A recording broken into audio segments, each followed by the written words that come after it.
बिलावल भुट्टो साहब ने जो साइपर की बात की है, मैं हमारी पार्टी का इसके ऊपर बिल्कुल क्लियर मौक़िफ़ है कि उसके ऊपर जुडिशल कमीशन बनाएं, सुप्रीम कोर्ट जुडिशल कमीशन बनाएं। आए अगर आप तैयार हैं तो उस पर जुडिशल कमीशन बनाएं। जिस तरह साइपर में जो हमारा मौक़िफ़ था कि एक 19 ग्रेड का ऑफिसर हमारे एम्बेसडर को बुला के जिस तरह वो डिक्टेशन देता है, वो हमारी कौमी गैरत पे एक बहुत बड़ा सवालिया निशान था। क्या हम पाकिस्तानी इस तरह ट्रीट होंगे? मैं बिलावल भुट्टो साहब से ये जो उसने बात की है, अब पहले मैं तो दूसरी बात करना चाहता हूं। क्या शहबाज शरीफ साहब और यहां मुस्लिम लीग नून की जितनी लीडरशिप थी, ये सब नहीं कहते थे कि झूठ का फलंदा है, कोई साइपर नहीं है? ये प्रेस कॉन्फ्रेंस करते थे, ये तकरीरें करते थे और ये कहते थे कि झूठ है, कोई हकीकत इसकी नहीं है। फिर इस साइपर को बुनियाद बना के इमरान खान के खिलाफ जिस तरह उसको सजाएं दी गई, जिस तरह अदालत का, यानी मुझे तो समझ नहीं आ रही कि एक दिन में 11 घंटे अदालत की प्रोसीडिंग चलती है, 14 घंटे जो है ना अदालत की प्रोसीडिंग चलती है, और मकसद ये है कि किसी तरह गन पॉइंट से जज के ऊपर गन पॉइंट से उसको सजा दिलाई जाती है। इसलिए कि इलेक्शन के दौरान अपने वर्कर को, अवाम को मायूस किया जाए कि इमरान खान की कोई कैरियर नहीं है। अवाम ने दिखा दिया। तो इसलिए सबसे पहले मुतालिबा करता हूं कि अगर इस पे वो हकीकत समझती है, सच्चाई समझती है, तो आए कि इसके ऊपर जुडिशल कमीशन बनाए, जुडिशल कमीशन बनाए और फिर हकीकत सामने आ जाएगा।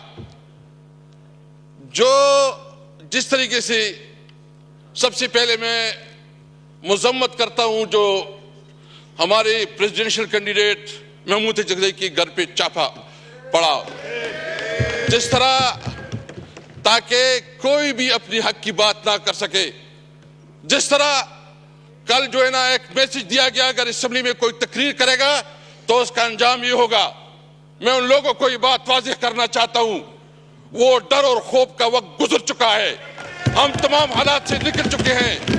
हम ना आप देखें, हम कानून और आइन को हमने सारी उम्र, मैंने इमरान खान के साथ 29 साल गुजारे। मैंने उस वक्त जब उसको ज्वाइन किया तो उस वक्त बुनियादी मकसद ये था कि पाकिस्तान में कानून की हुक्मरानी हो। मैंने जो उसके साथ ज्वाइन किया तो उस वक्त थी कि हमारी कॉन्स्टिट्यूशन सुप्रीम होगी, सुप्रीमेसी ऑफ कॉन्स्टिट्यूशन। जब हम उसने उस वक्त ज्वाइन किया तो इस वक्त मकसद ये था कि हम आवाम को इंसाफ दिलाएंगे और इंसाफ के लिए हमारी जद्दोजहद थी। 29 साल इमरान खान के साथ गुजारे। इमरान खान ने कभी उसूलों पे सौदाबाजी नहीं की। उनके लिए आसान था कि वो भी एग्रीमेंट करता मुल्क से बाहर चला जाता, लेकिन उसने न वो भागा है और उसने डट के मुकाबला किया। उसने तमाम ऑफर किए और उन्होंने फैसला किया है कि वो इस मुल्क में रह के हालात का मुकाबला करेंगे। मैं आपको कहता है कि इंशाअल्लाह ताला ना हमारा लीडर झुकेगा ना हम झुकेंगे इंशाअल्लाह ताला। अगर किसी का यह ख्याल है कि इमरान खान इस किस्म के हथकंडों से वो किसी उसके ऊपर आ जाएगा, किसी ऑफर को कबूल करेगा या कोई कंप्रोमाइज करेगा, कोई कंप्रोमाइज नहीं होगी। हमारा वही मकसद है कि पाकिस्तान के अंदर कानून की अलमबरदारी हो, आइन बालादस्त हो, मुल्क में हम आजाद जुडिशरी चाहते हैं। तो इसलिए मैं आज ये वाज़ेह करना चाहता हूं, अगर किसी की गलतफहमी है, ये जो लोग आए हैं ये सारे कुंदन बन गए, कुंदन, इसमें कोई डरने वाला नहीं है। मैं इस सीट पे, जनाब स्पीकर, मैं इस सीट पे रहा 3 साढ़े 3 साल। मेरे जिस तरह तौहीन और तज़हीक की गई, घरों पे छापे पड़े,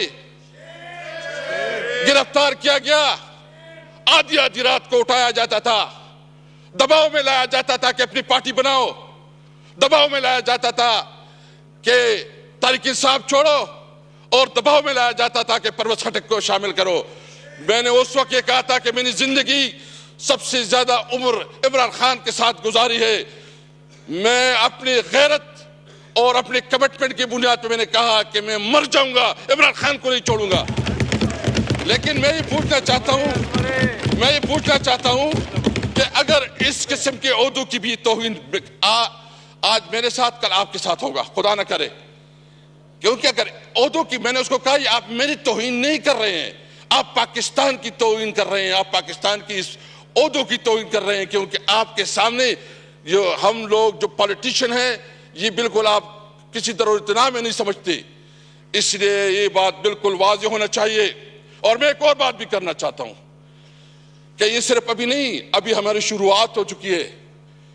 इंशाअल्लाह हम एक बहुत बड़ी तहरीक बनाना चाहते हैं और इसमें हम उन तमाम पार्टियों को दावत देना चाहते हैं जो पार्टियां इस इलेक्शन के ऊपर कंसर्न रखती है। वो बलूचिस्तान की पॉलिटिकल पार्टीज हो, वो सिंध की पॉलिटिकल पार्टीज हो, वो पंजाब और खैबर पख्तूनख्वा से हो, हम सबको इकट्ठा करेंगे आईन की बालादस्ती के लिए, हम सबको इकट्ठा करेंगे आजाद अदलिया के लिए, हम सबको इकट्ठा करेंगे सिविलियन सुप्रीमेसी के लिए इंशाअल्लाह ताला, हम सबको इकट्ठा करेंगे। ये बात भूल जाएं, ये तो आगाज है। ये जहां बैठे हैं फार्म 47 वाले, मैं बहुत माजरत से कहता हूं, इनको अपनी बीवी और अपनी बच्ची भी मैंने नहीं समझते। इनको पता है, इनकी अपनी जमीन भी, इनको जो कराची में हमारे मैंडेट पे डाला गया है, डाका डाला गया है, इनसे पूछे, उनको पता है कि वो हारे हुए हैं। जो इस्लामाबाद से है उनको पता है कि वो हारे हुए हैं, जो पिंडी डिवीजन से है उसको पता है कि वो हारे हुए हैं।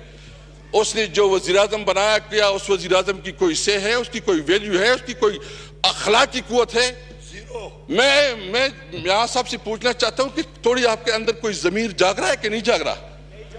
कोई शर्म, कोई चीज महसूस हो रही कि नहीं हो रही? आप किस किस्म की जो है ना इस मुल्क को इस बहरानों से निकालेंगे? बिलावल साहब कह रहे हैं, क्या है बेटे बिलावल साहब, मैं आपसे पूछना चाहता हूं कि क्या आपको पता नहीं है कि जो कुछ हुआ पाकिस्तान की तारीख में इतनी बड़ी रिगिंग कभी हुई है?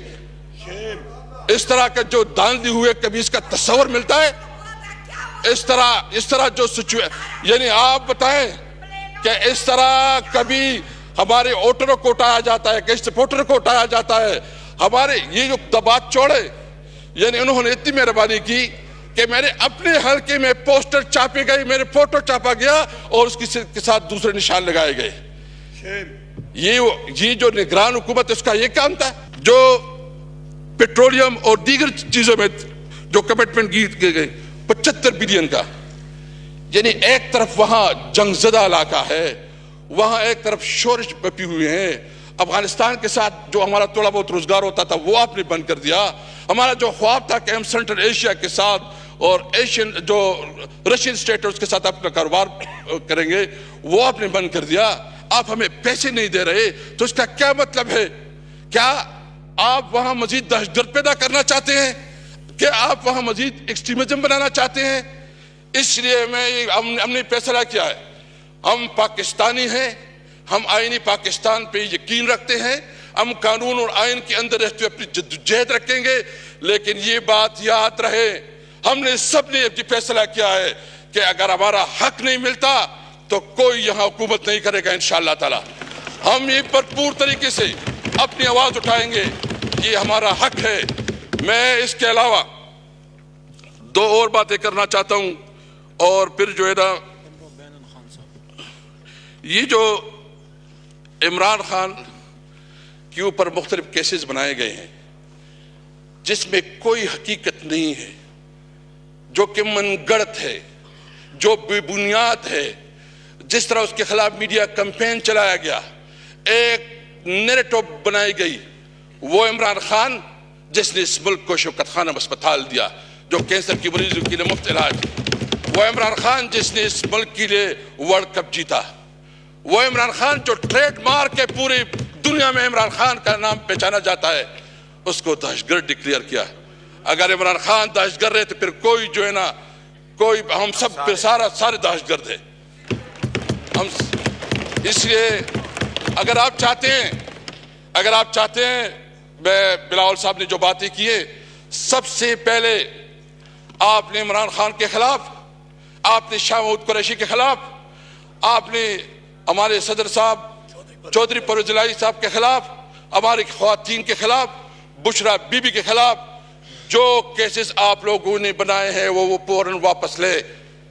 आप उन तमाम केसेस को इमरान खान को रिलीज करवाएं और फिर जो एजेंडा है, हम बिल्कुल ये समझते हैं कि हम कॉन्स्टिट्यूशन की सुप्रीमेसी पे, हम आइन की बालादस्ती पे, हम आज़ाद जुडिशरी पे बिल्कुल हम ओपन है। सबसे पहले हमें हमारा हक दें, जो हमसे हमारा हक 47 के जरिए जो छीना गया है।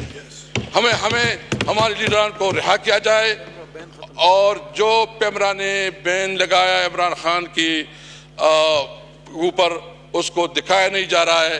वन साइडेड जो है ना सब कुछ चल रहे हैं। हम उसकी मजम्मत करते हैं और मुतालिबा करते हैं कि पैमरा जो है ये बैन उठाए। इंशाअल्लाह ताला।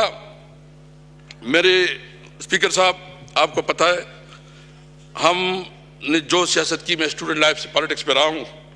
हमारी ज़िंदगी का ये मकसद है। इमरान खान के साथ जब हम पहले थे 97 में इलेक्शन कंटेस्ट किया तो लोग हमें जो है ना हमारे साथ मजाक करते थे कि ये टांगा पार्टी है। हमने उसके साथ चलते रहे, जद्दोजहद की लंबा अरसा चले हैं। हम इस मुल्क में आइन और कानून के लिए इंशाल्लाह अपने जद्दोजहद जारी रखेंगे। ये गलतफहमी दूर होनी चाहिए कि हम किसी दबाव और किसी के प्रेशर की वजह से अपने मौक़िफ़ से पीछे हटेंगे। अस्सलाम वालेकुम।